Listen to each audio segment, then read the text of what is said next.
Bismillahirrahmanirrahim. Para bapak, ibu, saudara-saudara hadirin semuanya yang saya hormati, salah satu surat favorit saya itu surat Yasin. Kenapa jadi surat favorit saya? Selain karena kalau berdoa dengan Yasin itu biasanya diijabahi dengan lebih cepat. Dan yang paling penting di dalam surat Yasin itu ada cerita yang luar biasa yang membuat kita sebagai orang Islam itu kita senantiasa harus berbaik sangka kepada Gusti Allah. Wadrib lahum matalan ashabal qaryah. Berikanlah sebuah contoh tentang kisah ahli sebuah desa. Itu cerita tentang, di sebagian kitab tafsir dikatakan bahwa ini cerita tentang kisah anak muridnya Nabi Isa alaihissalam. Jadi Nabi Isa punya santri dua yang dikirim untuk berdakwah di sebuah daerah. Mereka berdua berangkat ke sebuah daerah, lalu di daerah itu mereka ketika mau masuk kota, mereka berdua ditemui oleh seorang yang buta, tuli, dan lumpuh sejak lahir. Buta, sudah buta, tuli, lumpuh, sempurna penderitaannya. Itu kemudian orang ini datang kepada kedua utusan Nabi Isa. Kemudian matur kepada utusan ini dalam bahasa isyarat mestinya. Apa yang dikatakan? Wahai utusan, wahai dua orang utusan, kalau kamu bisa bikin mata saya melihat, kamu bisa bikin kaki saya berjalan, kamu minta sama Tuhanku supaya kuping saya bisa mendengar, maka saya akan ikut kamu. Padahal matanya buta itu bukan karena ada kelopak matanya terus kelopak matanya tidak berfungsi, enggak, karena memang tidak ada bola matanya. Kupingnya tuli bukan karena ada lubangnya tapi rusak, bukan, tetapi memang tidak ada kupingnya. Kakinya lumpuh karena memang terlalu kecil. Akhirnya dua orang utusan ini sholat 2 rakaat dan kemudian meminta kepada Gusti Allah. Apa yang terjadi? Orang yang semula buta, tuli, dan lumpuh ini kemudian bisa berdiri, kemudian bisa melihat dan bisa mendengar. Maka kemudian orang ini mengakui bahwa ajaran yang disampaikan oleh dua orang tersebut ini adalah ajaran yang benar. Asyhadu an la ilaha illallah wa asyhadu anna Isa nabiyullah. Ikut ini. Dua orang utusan Nabi Isa kemudian melanjutkan perjalanan ke arah ibu kota. Sedangkan orang yang semula buta tuli ini karena khawatir dibunuh oleh tetangganya yang masih menyembah berhala, khawatir dicelakai oleh orang-orang yang masih menyembah selain Gusti Allah, maka dia bersembunyi di sebuah gua. Bersembunyi di sebuah gua. Dua orang ini kemudian berdakwah sampai di ibu kota. Dua orang ini berdakwah karena dakwahnya terbuka, maka oleh raja mereka berdua ditangkap. Oleh raja mereka berdua ditangkap dan dipenjarakan. Kabar dua orang utusan santrinya Nabi Isa yang masuk penjara ini sampai kepada Nabi Isa, maka Nabi Isa mengutus satu orang utusan lagi. Jadi yang diutus 3. Utusan yang ketiga ini datang sampai di ibu kota itu tidak langsung berdakwah. Kenapa? Karena dia tahu nasibnya orang yang dakwahnya terlalu terbuka.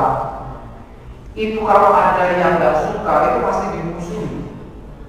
Maka dia kemudian nyamar menjadi pegawai, daftar sebagai pegawainya raja, ikut sama raja. Sampai akhirnya dia nyari berita tentang 2 orang kawannya. 2 orang kawannya ini ternyata di penjara.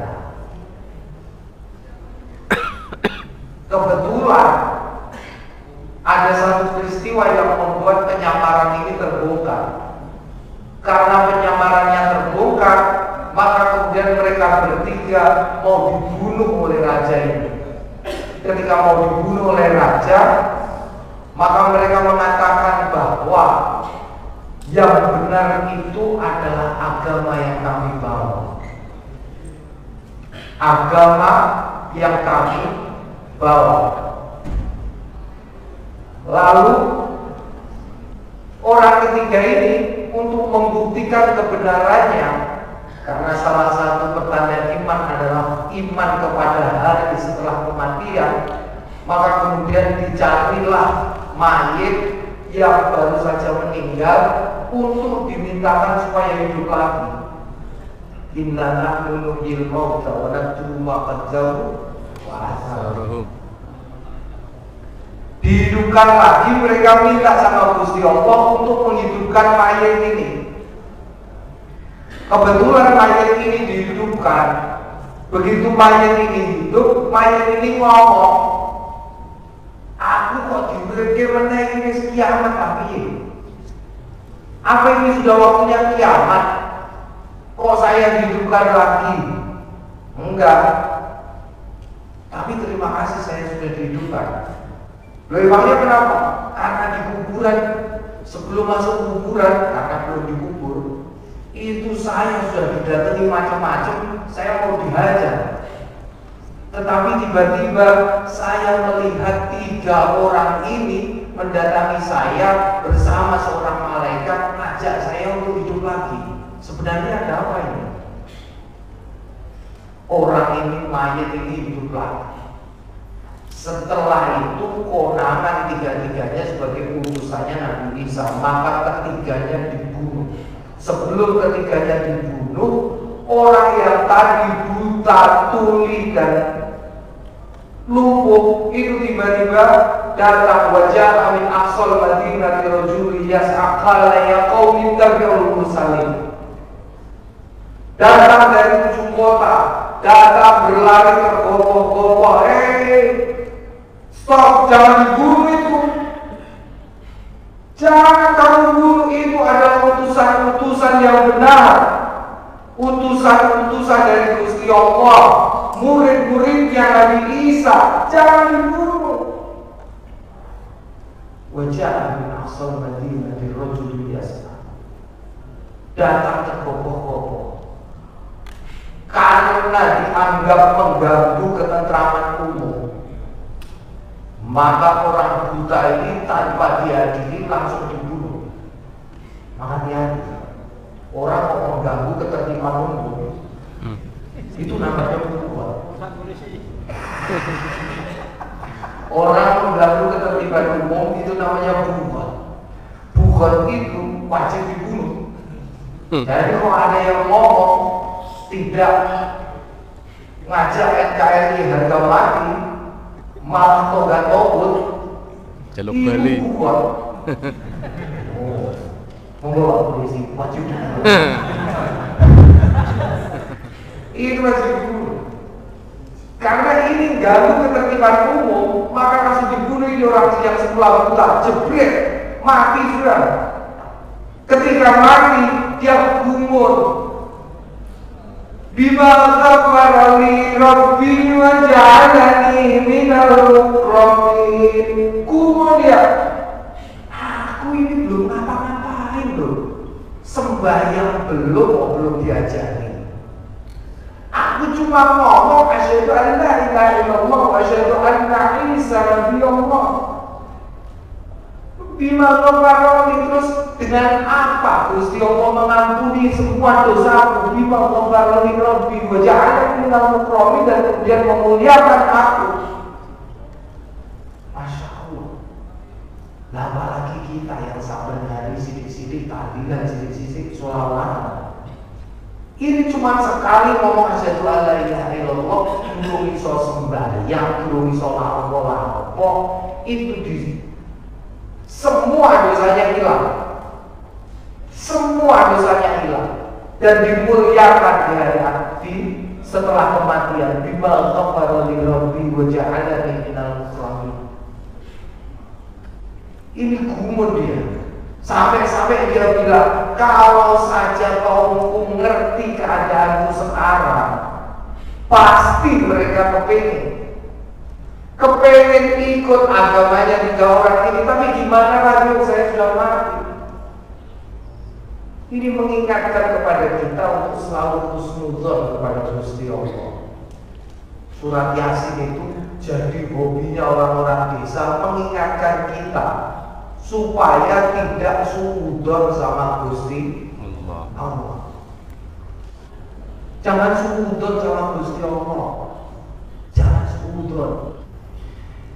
Jadi intinya yang pertama, jangan pernah suudzon sama Gusti Allah. Karena Gusti Allah itu baik hati. Apapun asal kita mau meminta, ud'uni astajib lakum. Minta pasti dikasih.